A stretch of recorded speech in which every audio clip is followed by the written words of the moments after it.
Mesdames et messieurs, bonsoir et soyez les bienvenus pour cette nouvelle édition de notre journal de 22 heures au sommaire de l'actualité. À la une dans l'actualité nationale, dans le cadre de l'autonomisation de la femme, une exposition des produits artisanaux a eu lieu au centre commercial du Casino. Et dans l'actualité internationale, l'ONU, plus de 1,5 million de réfugiés ont fui l'Ukraine en 10 jours. C'était les titres. Merci si vous le rejoignez. Mais d'abord, ce communiqué qui nous est parvenu du parquet général de la République, dont voici le contenu.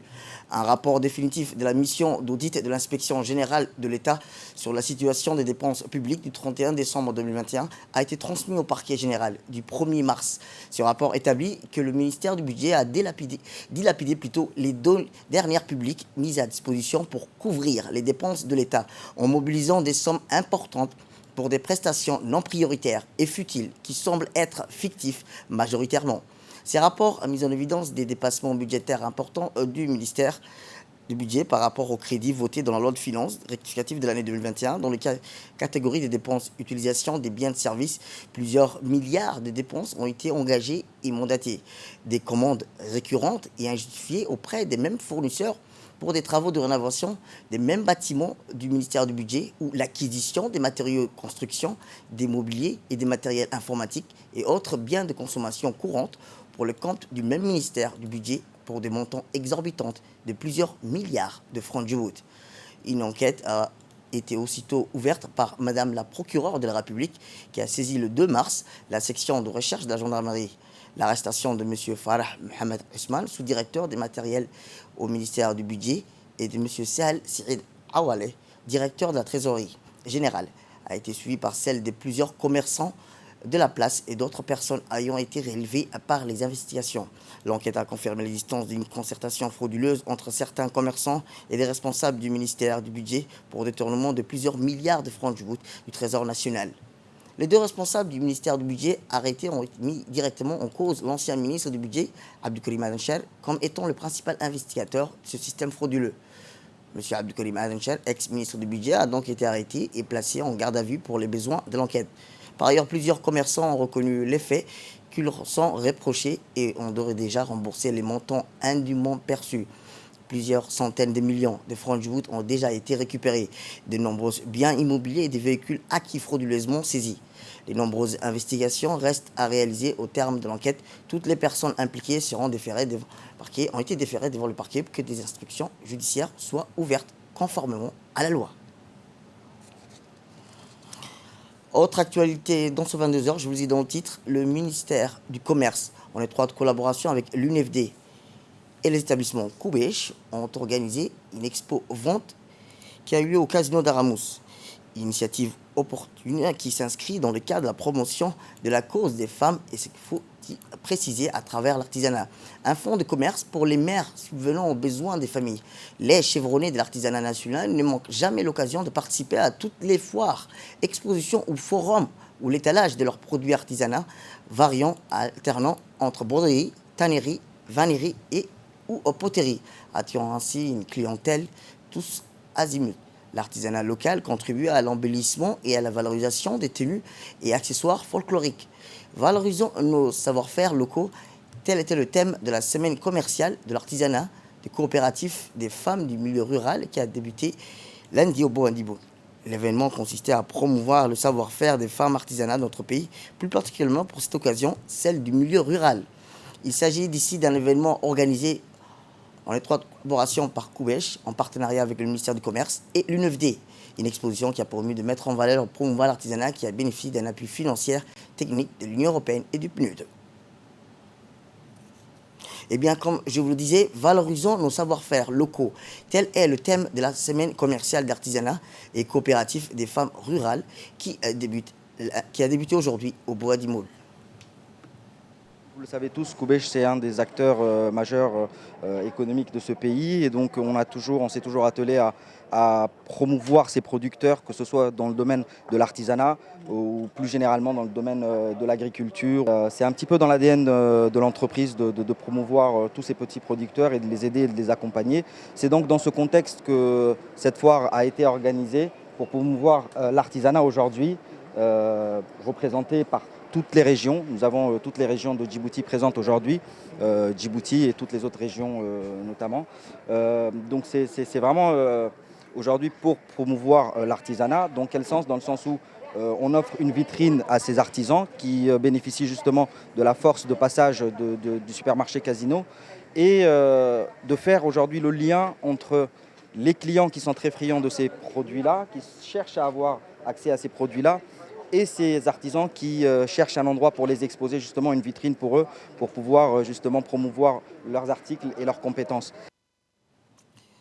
L'événement consiste à promouvoir le savoir-faire des femmes artisanes de notre pays et plus particulièrement pour cette occasion, celle du milieu rural. Il s'agit d'un événement qui a bénéficié de tous les appuis financiers.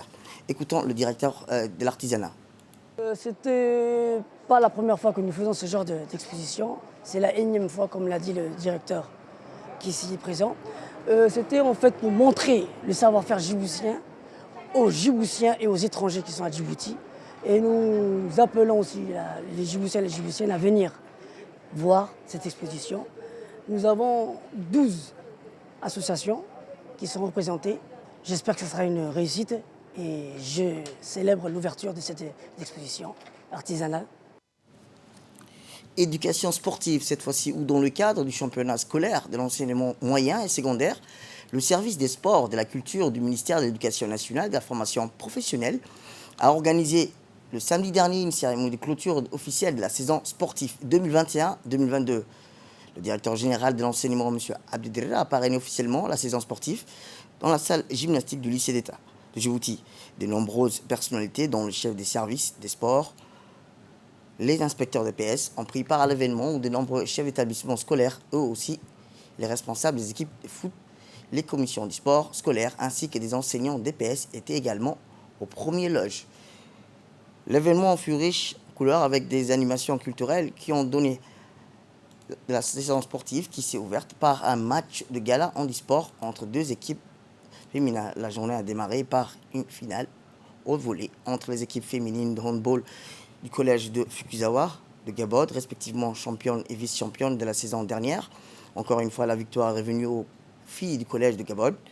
Notons enfin que la cérémonie riche en couleurs et en émotions s'est achevée par la remise des trophées et des médailles aux vainqueurs par des officiels et les hauts responsables ainsi que les chefs d'établissement.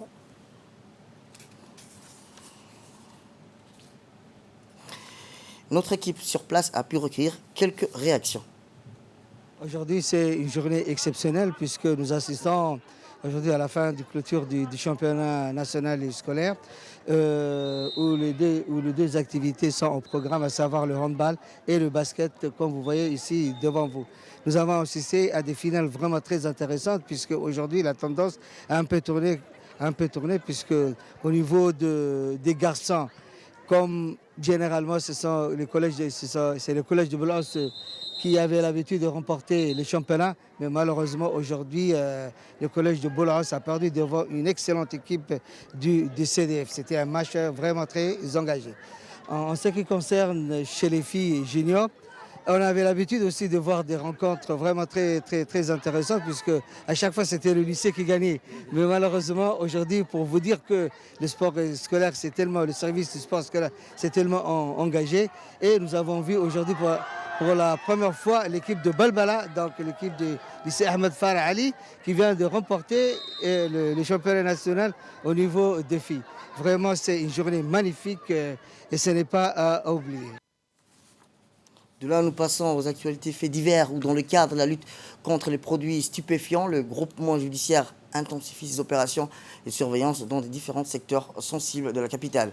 En effet, dans la nuit du 4 mars au 5 mars, à 2 h du matin, les gendarmes de la brigade d'Anguilla surprennent une transaction douteuse qui se déroule dans la zone industrielle entre conducteurs d'un véhicule de marque Kia Sportage, suspecté de livraison de produits de stupéfiants, et un motocycle. Voyant l'arrivée de la patrouille de la gendarmerie, le véhicule en question prend la fuite. Après une courte poursuite, les gendarmes parviennent à intercepter le véhicule et son conducteur.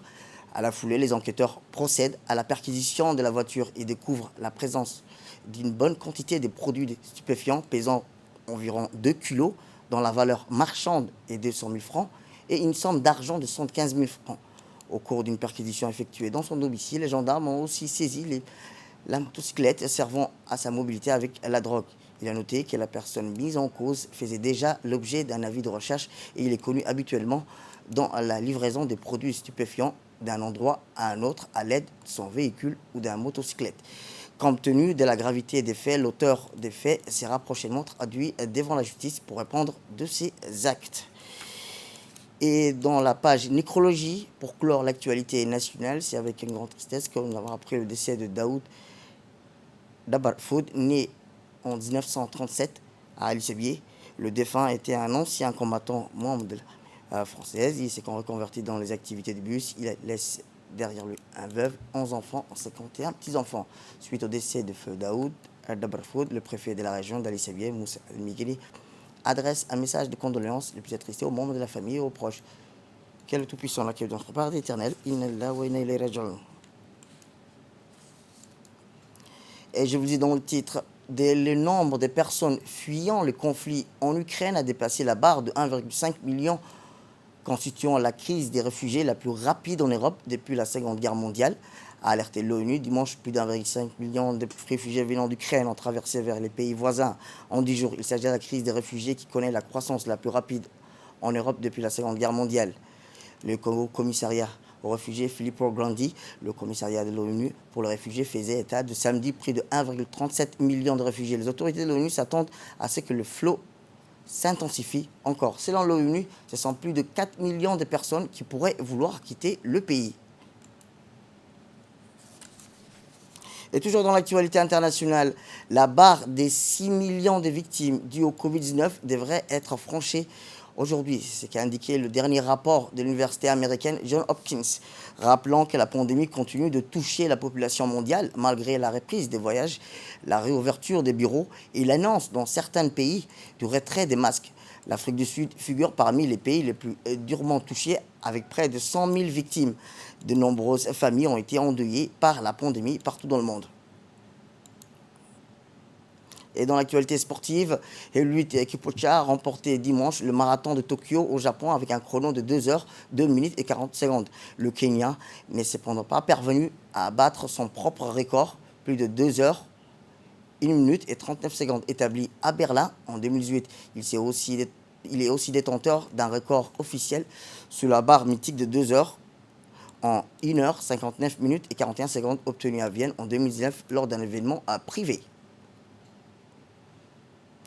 Et enfin, dans l'actualité internationale, le gouverneur de l'État de Querétaro a donné les précisions sur les violents affrontements qui ont éclaté samedi lors d'un match du championnat mexicain entre Querétaro et l'Atlas et Guadalajara. Au moins 26 personnes ont été blessées lors de ces débordements. 300 sont dans un état grave. Dans un communiqué, la FIFA s'est dit choquée. Au moins 26 personnes ont été blessés lors d'une énorme bagarre entre supporters pendant une rencontre du championnat mexicain qui a été arrêtée à Querétaro, dans le centre du pays. C'est la fin de cette édition. Merci à vous de nous avoir suivis. Restez avec nous pour la suite d'un programme télévisé.